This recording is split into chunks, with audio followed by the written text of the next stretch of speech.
தரும் இரண்டும் மாறி பழி மிகுந்து இழிவுற்றாலும் விதம் தடும் கோடி இன்னல் விளைந்தென்னை அழித்திட்டாலும் சுதந்திர தேவி நின்னை தொழுதிடல் மறக்கிலேனே. ஆனால் இன்று நான் அடுக்குமொழி பேசுவதற்காக வரவில்லை. இதம் தரும் மனையை நீங்கி இடர்மிகு சிறைப்பட்டாலும் யார் தெரியுமா? நீங்கள் ஆயிரம் துன்பங்கள் கொடுத்தாலும் எனக்கு இனிமையாக இதமாக இருப்பது வீடுதான்.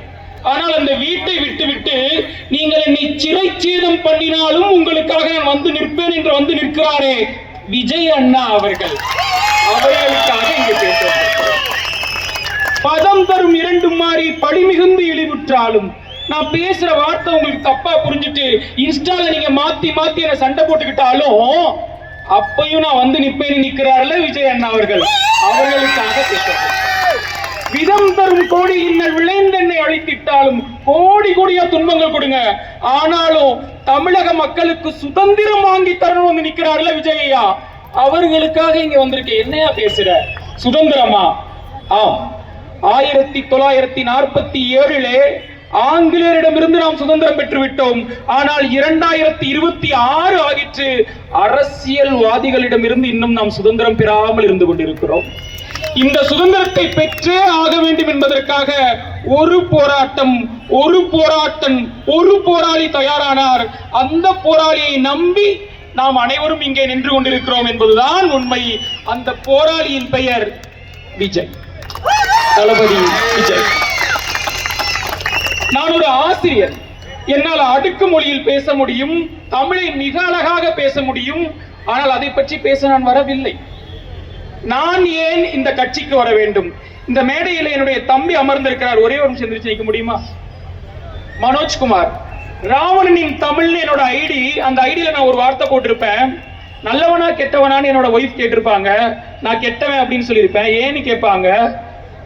நல்லவன் என்ன பண்ணுவான் அப்படின்னா தம்பிக்காக உலகத்தையே கொல்லுவான்.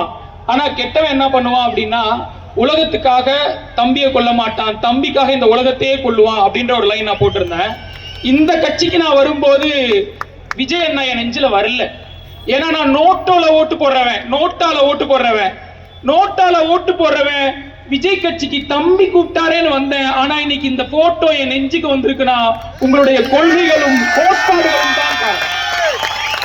நன்றாக தெரிந்து கொள்ளுங்கள் நண்பர்களே, நான் ஆசிரியராக 15 வருடங்கள் இருந்திருக்கிறேன். சரியாக 9 வருடங்களுக்கு முன்பு என் மாணவரிடம் சென்று கேட்கிறேன், உனக்கு அரசியல் தெரியுமா என்றேன். தெரியாது என்று சொன்னான்.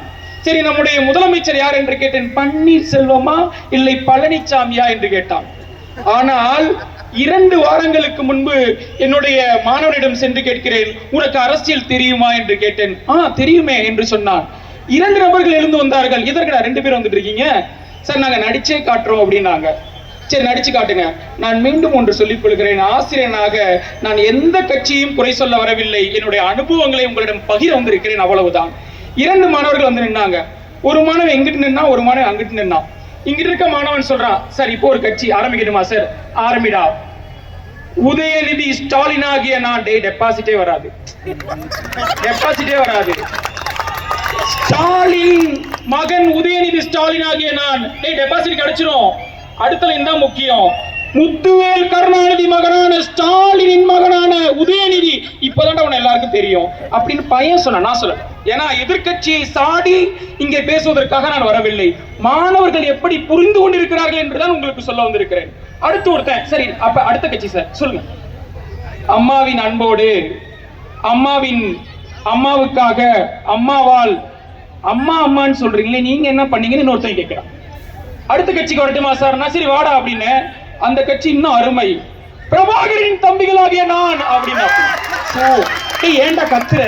அதான் மைக் இருக்கலடா, மெதுவா பேசுறா, அது ஒரு எமோஷன் வரணும்ல, அதனால கத்துறேன். ஓகே, பிரபாகரின் தம்பிகளாகிய நான் அப்படின்னாப்ல. மாணவர்களின் புரிதலை இங்க சொல்ல வரேன். அதே நேரத்துல 2 பையன் இப்படி வந்து நின்னா, ரெடியா? நான் வரேன் உங்கள் விஜய். இங்க என்ன சத்தம் வருதோ இது மாதிரி 100 மடங்கு சத்தம் என்னோட கிளாஸ்ல ஒரு 60 ஸ்டூடெண்ட் கேக்குது. அப்ப நோட்டால இன்னும் நான் ஓட்டு போட்டுட்டு இருக்கேன்னு வச்சுக்கோங்களேன், இந்த வேலையில எனக்கு தேவையில்லைன்னு தானே அர்த்தம். அதுக்காக தான் ஓட்டு போடணும்னு நினைக்கிறேன். யாருக்கு அப்படின்னா தமிழக வெற்றி கழகத்திற்கு என்பதுதான். இங்க அடிக்கடி ஒரு விஷயத்தை நான் கவனிச்சுட்டே இருக்கேன். என்ன விஷயம்னா, ரசிகர்களால கூடின கூட்டம் இது ஓட்டா மாறாது அப்படின்றாங்க. உங்களுக்கு ஒண்ணு தெரியுமா? ரசிகர்கள் எல்லாம் ஒன்றாக இணைந்து நடிகனை தலைவனாக்கினால் அந்த தலைவன் ரசிகர்களை மட்டுமல்ல நம் தமிழக மக்களையே நல்ல இடத்திற்கு கொண்டு வருவான் என்பதுதான் உண்மை. ஆசிரியர்னா 50,000 ரூபாய் சம்பளம், நிம்மதியா. என்னோட ஊர் திண்டுக்கல், ஆனா கோயம்புத்தூர்ல நான் ஒர்க் பண்ணிட்டு இருக்கேன். எனக்கு அண்ணன் கால் பண்றாரு, தர்மராஜ் அண்ணன், தம்பி நம்ம கூட்டத்தை பேசணும். அண்ணே வரேனே. 3 மணி நேரமா பஸ்ல ஒத்த கையில புடிச்சிட்டு தொங்கிக்கிட்டே வந்துட்டு இருந்தேன். கை காப்பு பாத்துருச்சு. எதுக்கு நான் வரணும்? 50,000 சம்பளம், நிம்மதியா சொகுசா சம்பாரிச்சுட்டு போயிடலாம். ஆனால் 500 கோடி சம்பளம் வாங்கிட்டு ஒருத்தவரு நம்மளோட மக்களுக்கு சேவை செய்யணும்னு வந்துட்டா, நான் 50,000 சம்பளத்தையும் 60 ஸ்டூடெண்டையும் மட்டும் மாத்தணும்னு நினைச்சா என்னை விட முட்டாள் இந்த உலகத்துல யாருமே இல்லை அப்படின்றதுக்காக தான் இன்னைக்கு என் மக்களுக்காக நான் பேச வந்திருக்கேன். உங்களுக்கு எல்லாம் ஒரு அலெக்சாண்டர் கதை சொல்லணும்னு நினைக்கிறேன். மிகப்பெரிய போர்க்களம்.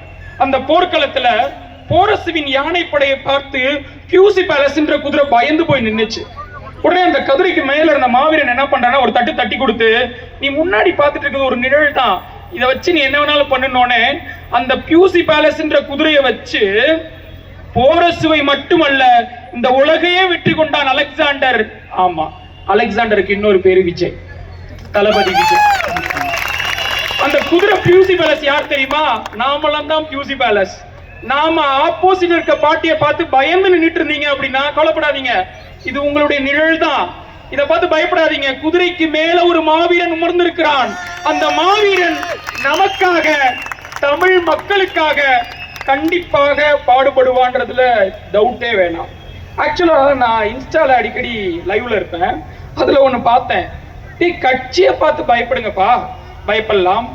கட்சி தலைவரை பார்த்து பயப்படுங்கப்பா, பயப்படலாம். கட்சி சின்னத்தை பார்த்து பயப்பட்டா என்னையா அர்த்தம்? ஆக்சுவலா நாங்கெல்லாம் கிரிக்கெட் வெறியர்கள். மேட்ச் நடக்கும்போது விசில் கொண்டு போக கூடாதுன்ற ஒரு சட்டம் வருது. ஏன் விசில் கொண்டு போக கூடாது அப்படின்னா, அது காரணம் உங்களுக்கு தெரியும்னா அடிச்சு காட்டுங்க. ஆக்சுவலா இன்னைக்கு மேடையில தொடர் தமிழ்ல பேசி உங்களை எல்லாம் புல்லரிக்க வச்சிடலாம் நினைச்சேன். ஆனா இந்த கூட்டம் பேச்சுக்கு மயங்குற கூட்டம் இல்ல, கொள்கைக்கும் கோட்பாடுகளுக்கும் மயங்குற கூட்டம். அதனால நார்மல் தமிழ்ல பேசிட்டு இருக்கேன். இந்த பாலிடிக்ஸ் ஒண்ணு நான் கேள்விப்பட்டிருக்கேன். ஏன்னா 2 மாதங்களுக்கு முன்பு நான் ஒரு சாதாரண மனிதன், சாதாரண ஆசிரியர். ஆனா இந்த பாலிடிக்ஸ் நுழையறதுக்கு முன்னாடி வரை எனக்கு தெரிஞ்சதெல்லாம் business politics, school politics, office politics, factory politics. ஆனா இப்பதான் தெரியும் எனக்கு பாலிடிக்ஸ்னா உண்மையான அர்த்தம் என்னன்ட்டு. ஏன்னா ஒரு 10 பேர் நேரா போய் தாவேகா கட்சியில இணைஞ்சிருங்க. ஒரு 2 மாசம் கழிச்சு இந்த கட்சி எங்களுக்கு புரியலன்னு வெளியில வாங்க. Politics politics. ஆனா இங்க என்ன பிரச்சனைனா, ஒரு ஆப்பிளையும் ஒரு கெட்டு போன ஆப்பிளையும் ஒன்னா வச்சா கெட்டு போன ஆப்பிள் என்ன பண்ணுனா நல்ல ஆப்பிளை கெடுத்துரும். ஆனா இங்க வைக்கிறது ஆப்பிள் இல்ல, மனுஷங்கள். தெரியாம உள்ள வராங்க பாத்தீங்களா, அவங்க எல்லாம் தெரிஞ்ச பிறகு உள்ளேயே இருந்துடுறாங்க. அதான் உண்மை. தமிழக வெற்றி கழகம் என்பது நீங்கள் நினைப்பது போல் வந்து செல்வது அல்ல, வந்த பிறகு கொள்கைகளுக்கும் கோட்பாடுகளுக்கும் உங்களுடன் இணைந்து செயல்படுவது அப்படின்றதுதான் உண்மை. ஆக்சுவலா எல்லா மேடைகளையும் சில விஷயங்களை நான் பகிர்ந்துப்பேன். ஐயா உங்கள்கிட்ட இதை நான் பகிர்ந்துக்கணும்னு நினைக்கிறேன். நான் உங்களிடம் கூட பிரைஸ் வாங்கியிருக்கேன் என்னோட சின்ன வயசுல. இங்க இருக்க எல்லா முதலமைச்சர், இறந்த முதலமைச்சர் அனைவரிடமும் நான் பிரைஸ் வாங்கியிருக்கேன். நான் தமிழ் நல்லா பேசுவேன் அப்படின்றதுக்காக எல்லாரும் எனக்கு பிரைஸ் கொடுத்திருக்காங்க. அந்த பரிசெல்லாம் வாங்கிட்டு வீட்டுக்கு வரப்ப எங்க அம்மா சந்தோஷப்படுவாங்க. எல்லா போட்டிகள்லயும் நான் முதலிடம் தான் பிடிச்சிருக்கேன், 2ஆம் இடம் பிடிச்சதே இல்லை. ஆனா 2ஆம் இடம் வாங்கினவங்க, 3ஆம் இடம் வாங்கினவங்க எல்லாம் இன்னைக்கு பெரிய பெரிய கட்சியில பெரிய ஆட்களா இருக்காங்க. எங்க அம்மா அதை பார்த்து கொஞ்சம் பொறாமப்படுவாங்க. என்ன சொல்லுவாங்கன்னா, டேய் உன்கிட்ட நான் அன்னைக்கே சொன்னேன், ஏதாவது ஒரு கட்சியில போய் இணைஞ்சு விடுறான். ஏதாவது ஒரு கட்சியில இணையறதுக்காக நான் என் தமிழை வளர்த்துக்கல. எந்த கட்சி வேணும்னு முடிவு பண்றது நான் முதல் விஷயம்.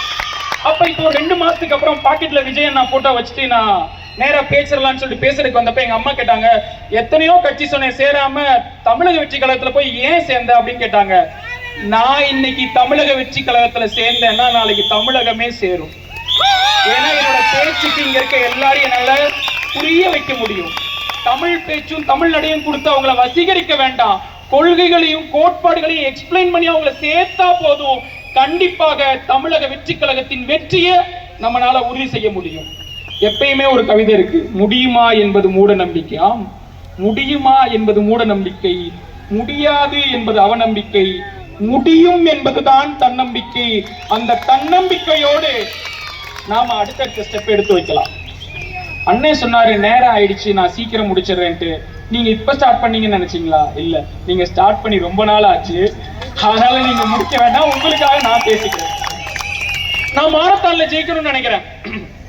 நான் கையெடுத்து கும்பிட்டு கடவுள்கிட்ட, ஐயா நான் மாரத்தான்ல ஜெயிக்கணும், எனக்கு வரம் கொடுன்னு சொன்னோன்னே நேரம் மெடலை கொண்டு வந்து கழுத்துல கொடுக்க மாட்டாரு கடவுள். கடவுள் ஷூ கொடுப்பாரு. நல்லா ஓடணும் பழகணுன்றதுக்கு ஷூ கொடுப்பாரு. தமிழக வெற்றி கழகம் தமிழ்நாட்டில் முதன்மையாக வருவதற்கு ஷூ கொடுத்திருக்காரு. அந்த ஷூ யார் தெரியுமா? நாம் தான், நீங்கள் தான். நீங்க எல்லாரும் ஓடுங்க, நல்லா ஓடுங்க. அப்பதான் என்ன பண்ண முடியும்னா நம்மளால வெற்றி பெற முடியும். நீங்க பர்மிஷன் கொடுத்தீங்கன்னா ஒரே ஒரு ஆள் ரேண்டமா நான் கூப்பிட்டுக்கட்டுமா சார்? ஒரே ஒரு ஆளை கூப்பிட்டுக்கட்டுமா? ஒரே ஒரு ஆளை கூப்பிடுறேன். தம்பி யாரா நீ பாயா? அந்த பையன்ட்ட முன்னாடியே சொல்லி வைக்கல, அவனை நான் கூப்பிடுவேன்னு மட்டும் சொல்லி வச்சிருந்தேன். இந்த மைக் ஒர்க் ஆகல. ஒரே ஒரு தம்பியை நான் இங்க கூப்பிட்டு நிப்பாட்டி இருக்கேன். அவர்கிட்ட நான் ஒரே ஒரு ஸ்டேட்மெண்ட் தான் கேட்கணும்னு நினைக்கிறேன். உங்களுக்கு ஒரு 10 கோடி தரேன். நான் 3 விஷயம் பண்ணா போதும், 3ல ஏதாவது ஒரு விஷயம் பண்ணா போதும். விஷயம் நம்பர் 1, ஒரு பண்ணை மானபங்கப்படுத்தணும். விஷயம் நம்பர் 2, ஒரு குழந்தைய கழுத்தை நெரிச்சு கொல்லணும். விஷயம் நம்பர் 3, தண்ணி அடிக்கணும். இது 3ல நீங்க எது பண்ணுவீங்க? 10 கோடி கொடுத்தாங்க. 10 கோடி தரேன். 3 பண்றதுக்கு பதிலா சத்தமா சொல்லுங்க. இந்த 3 பண்றதுக்கு பதிலா என்ன நானே நான் அழிச்சுக்கிறேன். 3 பண்றதுக்கு பதிலா அவரே அழிச்சு பாரா. ஆக்சுவலா தமிழகம் எங்க போயிட்டு இருக்குன்னு தெரியாதனாலதான் இந்த கட்சிக்கு நான் வந்தேன். ஏன் தெரியுமா?